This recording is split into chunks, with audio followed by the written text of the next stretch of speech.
My name's Daniel Jordan. Everybody know me as George though. And from Opelousas, Louisiana, 39 years old. 5 counts of armed robbery, 5 counts of attempted armed robbery, 2 counts of attempted murder on a police officer, and 1 count of conspiracy. And basically what we're trying to do here today is just reach somebody, you know what I'm saying? And you know, maybe we can help others, you know what I'm saying, through my trials and tribulations, you know. But basically, you know, I'm just here to help, man. Tell me this, like, what was your initial thoughts like when you was going through your trial or your court dates? Like, how did you feel? What, like, when you was going through that time, what type of mental state were you in? Man. I mean, I went in the door mentally messed up. For the simple fact, I was supposed to be getting 20 years instead of 40 years. Right. But at the time, it was 20 years that I did get, but it was 20 years of 40 years. Instead of them telling me that I had 40 years and I was going to do 20, they told me I was going to get 20 years. So from the gate, I kind of like, you know, my mental state of mind was like, you know, this is a journey. You know what I'm saying? I got a long ride. Because you done messed over me from the word say go. Right, right. So initially what you're saying, they told me I was going to get 20 years. Right. That I'm getting 40 years. Right, so you on another 20 on actually papers. Right. Okay. So I've done 20 in and I got the 20 out. Okay. Oh, so I mean, like, you're going through your court situation, you're saying like that was it was very tough on the mind when you was going through that type of situation. Now let me ask you this, like, where did you first initially like start doing time at? The parish. And right here in Opelousas? Yeah, straight from the parish, straight to Angola. Okay, so what year did you go to Angola? 1998.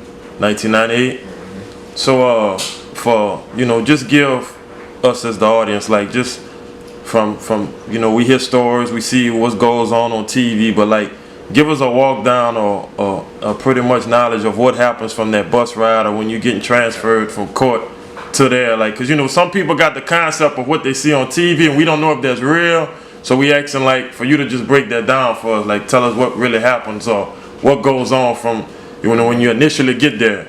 Your mind go blank, man. I mean, it's just like you just spaced out. For me personally, that's how it was. It was just a hard thought process. I'm talking about like you just zone out. You just key in on everything that you love. Everything that you leave and everything that you want to go back to, that's not gonna be there for a while. You kind of try to focus on that, but that bus ride, man. It was a pretty extensive bus ride. It was long. I mean, you don't know where you at. It's not about how long it is. You don't know how long it is because you're traveling at, 2, 3 in the morning. It's dark. You're in the woods. You don't know where you at. So let me ask you this, like, what was it like your first initial day or night inside Angola? It was quiet, because I was trying to pay attention to everything, man. I was 19 years old, I was trying to pay attention to everything that was around me, trying to listen to my surroundings, you know what I'm saying? When I first went, I got put on lockdown, because I went there for escape. I ran off from the parish, I wanted to be free. Right. But, it was quiet, man. I went straight to lockdown. But it's, I don't know. Sometimes you get lost. You get lost in there. But my first night was quiet, man. So all right. So like, break this down. When you say get lost, you get lost by like track of time, or just like when you say you was on lockdown, you didn't know what day it was, what month it was, or how long did you initially was on lockdown as well? I stayed on lockdown about, when I first went, they kept me in a cell for 28 months. I came out for an hour a day. Kept me in a cell for 28 months. You gotta be mentally strong, man. Right. When they say 23 and 1, they mean 23 and 1. Right. So that's real. So every day you would just come out for 1 hour a day and was locked up for 23 hours. That's it. 19 years old, straight off the streets. straight into a 12 by 12 cell, you know, confined to a box for the next 20 years. You got to be mentally tough, man. You know, you gotta have God in your life, put it like that. What type of routine you had to get through this? Like, what were you doing? Like, started out just exercising every day.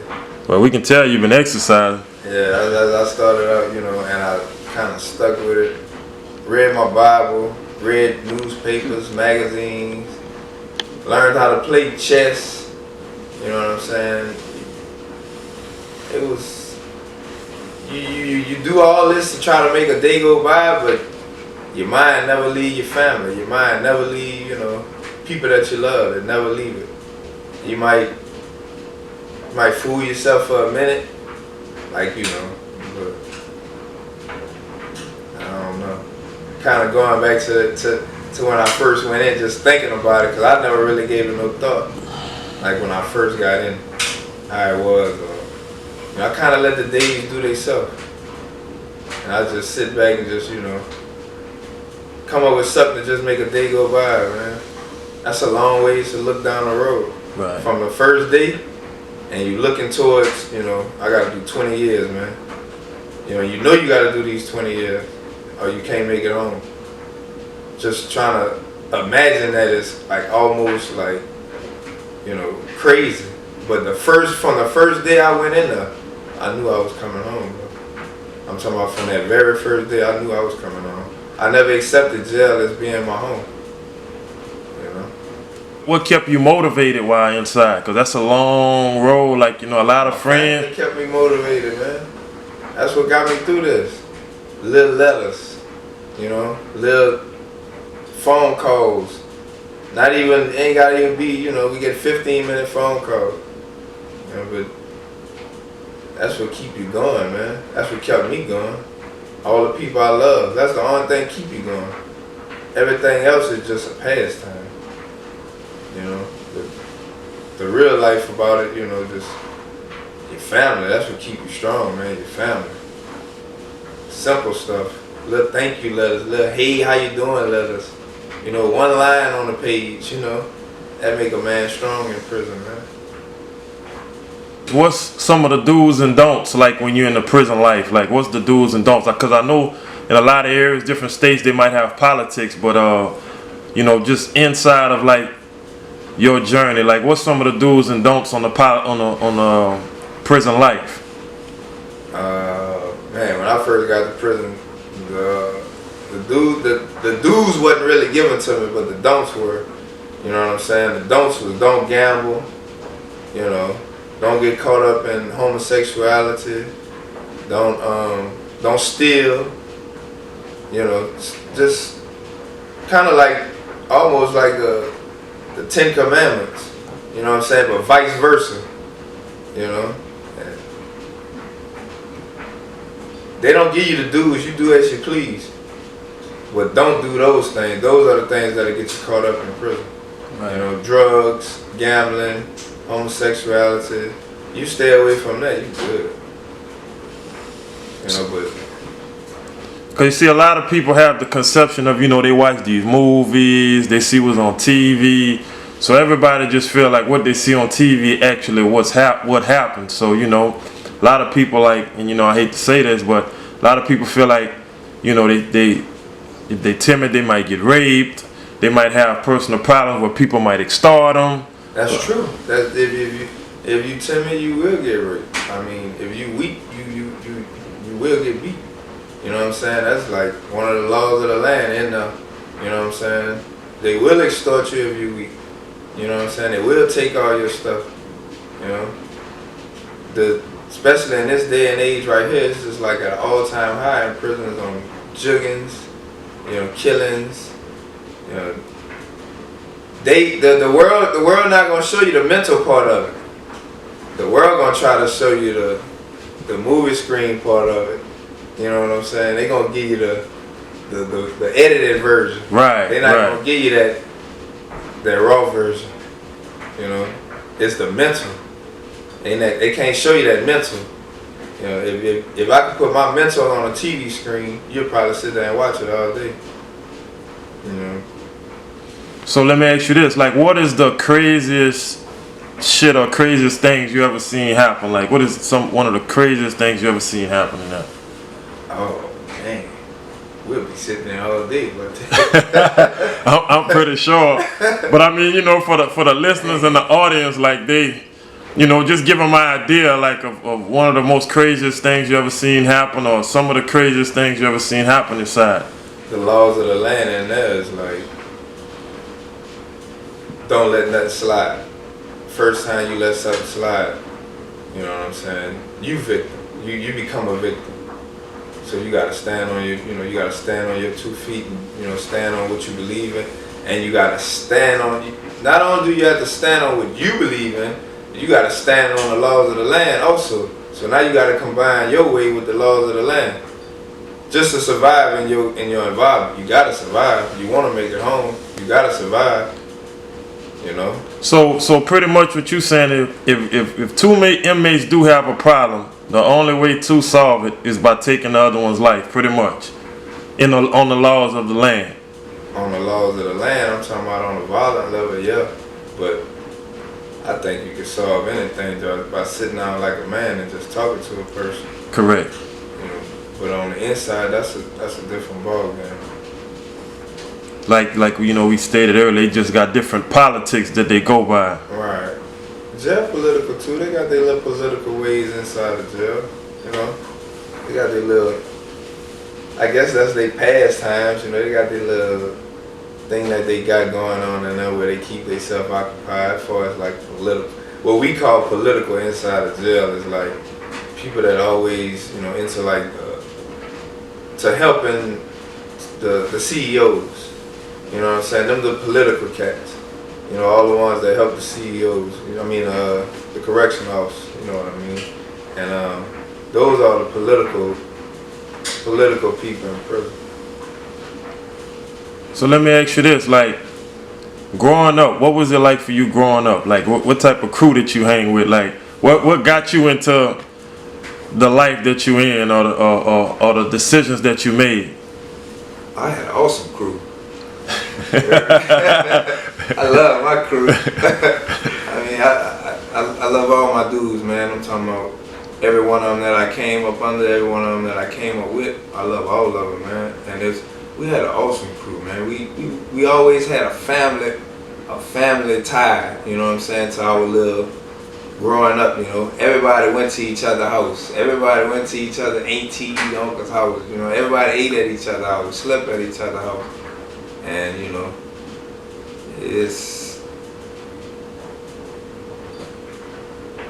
it's hard thinking about some of them because some of them, I haven't seen to this day. But that's another story. But I had a wonderful crew. I had a wonderful upbringing, man. I had wonderful parents. Really? And I had a lot of parents. I didn't have just one or two parents. I had a lot of parents. I got like 3 moms. No, I lied. I had like about 10 mothers. You know what I'm saying? About 10 fathers. My upbringing was wonderful. But I just tried to move too fast. I tried to become a man instead of enjoying life as a kid, as a teenager. I tried to do, I tried to go to the other side of the world. I'm not gonna say being a man, because being a man is not taking a pistol and going to rob somebody and trying to kill the police. That's not being a man. Now that I know that now. But to me, I was just gonna have fun. Robbing somebody, that was fun to me. I used to hear stories. I used to hear stories when I was small, man. That was fun, man. But I had a wonderful upbringing, man. I had wonderful parents. I'm talking about both sides of my family, my dad and my mother's side. I had wonderful parents. I'm talking about caring, and I'm talking about they raised me the right way. It was just I got into the street life, and it wasn't my crew. My crew we didn't like promote each other to be bad. We just were bad. You know what I'm saying? It was just, I guess it's the bloodline. You know what I'm saying? We was just bad, man. We was terrible, man. We still holding it down. We still holding it down. So let me ask you this: how old were you when you first started getting involved in the streets? Like you initially like just jumped off the porch, or how old? I mean, without my parents knowing, man, I had to be about, man, I had to be about 11 or 12, man. I was selling weed in school. I used to bring weed in a little medicine bottle I used to get from the Mexicans. I was selling weed in school about 11 or 12 years old, gambling in the bathroom, man. So 11 or 12, like you were selling weed and gambling in the bathroom. Yeah, I hope my mama ain't watching this. You know what I'm saying? That's kind of way advanced for the normal 11, 12-year-olds back in the 90s. I traveled a lot, man. I traveled a lot with my mom. My mom had me, you know, everywhere when I was a kid. You know, so that kind of played it to my advantage. You know, because I was learning. I was more advanced than where I came from. And I was taking everything that I was learning in other cities and bringing it back to my crew. You know what I'm saying? So now we all like on a level, you know what I'm saying, beyond what everybody else on. You know, as youngsters, as kids, speaking as, you know, kids running around. You know, we was running around trying to get it. They was running around playing in the dirt. You know, and all that played a role in my situation, going to prison. But once you get inside, man, shit get real, man. Initially going in, you wasn't as big as you are now. Like, what was your workout regimen, and did you get big to kind of like, you know, so you can protect yourself or so you can move around how you wanted to? Like, because I know it's pretty much from what we hear or see, you know, they have big individuals in there. So like, what is the whole workout regimen? Do people get big because it's for protection, or? My whole plan with the workout thing, that's something I've been doing since I was a kid, man. I'm talking about even with the crew. You know what I'm saying? I would branch off and go lift weights in the backyard, or, you know what I'm saying, go in somebody's apartment complex when I was living in Houston and stuff, and go work out. But when I got in prison, the whole workout thing was just, it's a space I go, and, you know what I'm saying, it's my world, alone my world. You know, it just paid off, you know what I'm saying? But the workout thing for me is a private space. You know, for others, it may be to get big to protect themselves, or it may be to get big, you know what I'm saying, to look good for individuals around you. But for me, it was a personal, private space where I went to clear my head and gather my thoughts. You know, but in the process, I just, you know, took advantage of it.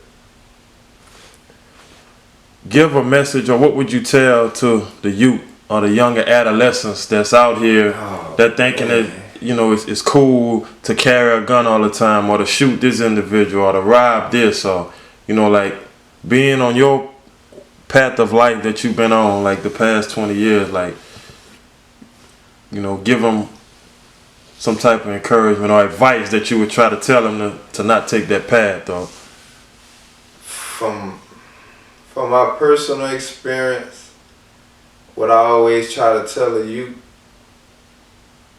you gotta love your mother. You gotta respect your mother. You know, no matter what y'all go through, you gotta respect her, you gotta love her. You know, you gotta respect your father also, you know, because a lot of our fathers play major roles in our life. You know, me and my brother, we didn't have our father. You know, we lost our father when we was babies. You know, our father committed suicide. You know, we had to deal with that growing up, you know. And the message I would give the youths, man, I try to talk to so many youngsters. I'm talking about, you can ask my little brother, I find people to talk to. I find people that I used to know, and I try to talk to them.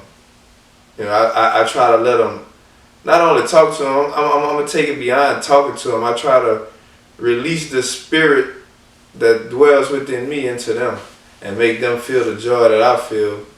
You know, after doing 20 years and coming home, man, it feels so good, man. It feels good just to stand in my neighborhood and just watch the neighborhood, not people, the neighborhood. Just watch the houses, the grass, You know, the trees. I was watching the squirrels running around in my grandmother's tree yesterday. I thought about going and get my BB gun. I gotta kill them. That's what I normally do, you know. But the message I would give the youngsters, man, follow your parents' instructions. You know, no matter how hard you might think it is to do so, you know, follow their instructions. Instead of looking at the dude on the corner and thinking that it's cool for him to do what he's doing, go ask him why he doing what he's doing. Walk up to him and ask him why he doing what he's doing. Ask that same person that you look up to, why are you doing what you're doing? What makes me want to do what you're doing? You know, help me. If you can't talk to your parents, go walk outside and look at the dude on the corner and go ask him, hey man, look, can you help me, man? You might feel like you can't talk to your parent, but you might feel like I can talk to him. You want to be like him? Go talk to him. Go ask him all the questions that you can't ask your parents. You know, but keep it on a positive note. Tell him give you the other side of the game. Tell him don't give you the side of the game what you see him out there doing. Tell him give you the other side of the game. What's gonna happen when you get caught? You know, where you gonna end up? Will you see your mama again? Will you see your daddy again? Will you see your kids again? Because you're not going to see them. You're going to see them when they let you see them. Other than that, you're not going to see them. So the message I would give them is enjoy being a kid, man. Enjoy the life of being young. Enjoy the life of going back to school. Enjoy the life, you know, of just being a kid. Don't try to be nothing. Don't try to be a man. Be a kid. You know, 'cause I wish I could go back and do some of the kiddie things that I used to do. But I can't. And, you know, even though I want to, I can't. You know, I got to move forward in my life. So, closing statement, like, since you've been home, like, you know, what's something that you have to watch out for, or maybe situations you experienced since you've been out that can probably, you know, put you in a hazard to go back or being locked up again? Oh, man. This is crazy. Because the situations that you could be put in, you would never imagine you could be put in those situations. You know, it's I don't know, man. I went through a situation the other day. It's kind of hurtful. You know, even speaking on it. You know, I could have went back to prison off of something that I have no clue about, nothing. You know, it didn't have nothing to do with me, but I could have went back to prison for 20 years. I could have, because I'm on parole for 20 years, I could have went back to prison, not knowing that I was headed back to prison so easily. And that's kind of the reason why I asked you that, because a lot of times we be on TV, we see on TV like a guy come out of jail and they might be in a certain situation, and us as corporate America or certain individuals, we really don't be knowing the story. All we go is off what, you know, TV shows or the cop shows or, you know, potential situation. Like if a guy's in the car with his homeboys and the homeboy has drugs or whatever it may be, from, you know, reliable sources, we hear that sometime that they saying, okay, the individual might say the drugs wasn't his. But, you know, I hear a lot of times that the cops automatically just say, okay, even though it's not yours, being that you're in this situation, you're going back to jail anyway. Like, is that true? Or, you know, like, what's your thoughts on that? I mean, yeah, it's true. You most definitely. You asking me, are you going back to jail? No, I'm asking, like, is it true that what we see from corporate America side on being on also on TV, when individuals be in certain situations, you know, because the first thing we see is, oh, they're guilty. That was their drugs in the car. That was their gun in the car. But not knowing that actually it wasn't his. Right, because we on the outside looking in. We wasn't in the car. I was just put in a situation exactly like what you know what I'm saying, you explaining, and just put it like this. Let me run the situation down, y'all.